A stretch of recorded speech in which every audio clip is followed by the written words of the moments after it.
This story is different than our usual stories. This one actually happened. While there is nothing in this story that gives away anyone's identities, some adjustments were made to further shield everyone involved in this story. Now, without further delay, let's dive into tonight's story. I need to tell this story. I need to get it out of me. It happened when I was in the military, and I did something bad because it was the right thing to do. And it bothers me, but I can't tell people about it. It could get other people in trouble, and myself, I suppose. I was an ER nurse on a military base. There was an accident during training. Yes, it happened all day every day, but this one, it was a flight incident. Flight incidents are a big deal. People die and multi-million-dollar aircraft are destroyed. This accident was no different. My patient was the pilot who ejected and lived. Others did not. And the accident was considered my patient's fault. So they bring the guy in. He walked in. He was fine, racked with survival guilt, sure, and we had to do the whole trauma x-ray thing. But I was the highest-ranking nurse in the ER that day. For that reason, the flight incident documentation was tasked to me, and I was to perform the mandated chain of custody blood draw to test the pilot for drugs or alcohol. The room was somber. There had been deaths today. Deaths of people who were close to each other, like brothers. The pilot's entire squadron, all his bosses' bosses, were there. They passed through, and a couple sat with him the whole time. I drew his blood.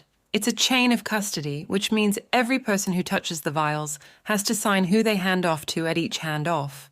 It's for legal purposes, to verify that no one tampered or switched out a vial. I don't know why, but I drew excess blood, probably because it was my habit to draw a vial or two extra, in case a doctor wanted to add tests so I wouldn't have to stick a patient with a needle twice. I had 2 extra vials. When I gathered my trash up, I put them in my pocket. I don't know why. I usually would have just thrown them away, but I had them on my person when the pilot was discharged. His friends and co-workers took him from our site to the nearest bar to get immediately wasted and begin to grieve. I don't know whether or not this is normal or standard operating procedure or even sanctioned by the military, but whatever, his squadron went and got drunk together as they attempted to pull the pilot from an abyss of self-blame. I suppose it is important when that's your job to get past it so you can fly again, and I'm not going to judge anyone for how they managed to do that. It's got to be difficult, going back to work, with the same people, all of you knowing you were piloting during an accident that killed other people. So, yeah, they get a pass to go get blackout drunk from me.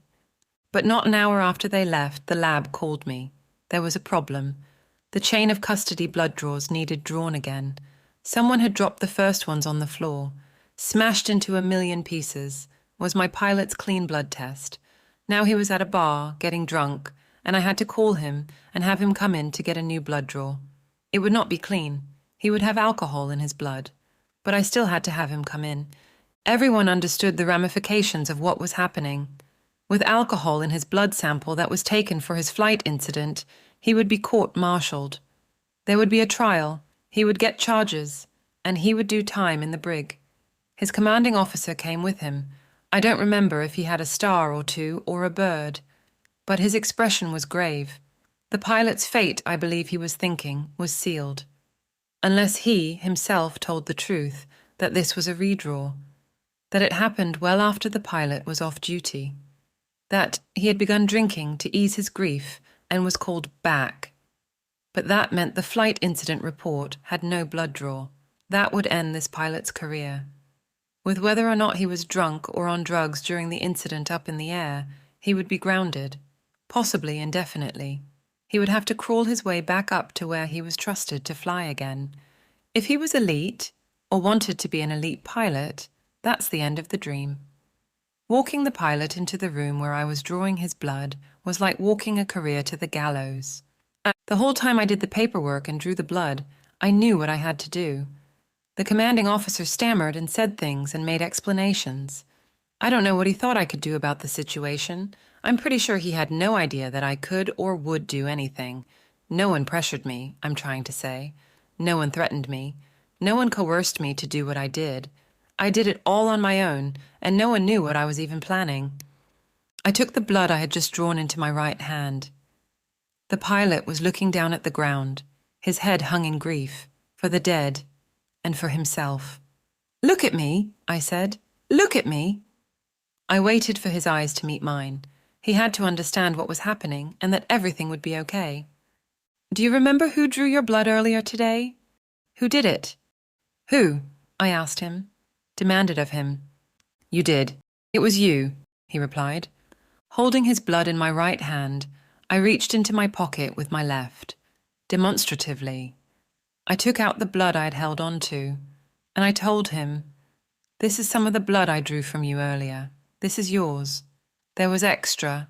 This blood came from you." He didn't look blank, exactly. It was the moment just before understanding.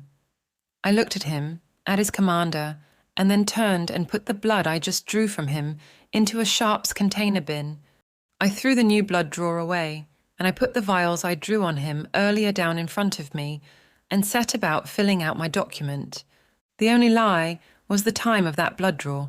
I was falsifying a document. But that was his blood.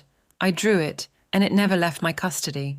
There was no way he was going to have clean blood for this draw. I knew it, his commander knew it, he knew it. Whether the commander thought I was swapping out someone else's blood for his, the pilot and I knew. That was the pilot's blood. It was just the extra vials I drew earlier. Relief washed over the room. The pilot mumbled something to his commander. I knew I was committing a crime, but the pilot was not drunk or under the influence in any way during that accident, nor when he came to me the first time. Upon his return, he was not drunk, but there would be alcohol in his blood. If that blood ran, his career would be over. And it would be over unjustly, because he was sober when I got the first sample. Don't remember the look on his face afterwards, or what either of them said to me in gratitude. I was hearing my heartbeat and the blood rushing in my ears, because I knew it would be me doing time in the brig if anyone knew what I had just done. I blew them off, waved them away, and out of the room. They couldn't walk out triumphantly. They couldn't show that their spirits had lifted, couldn't slap me on the back.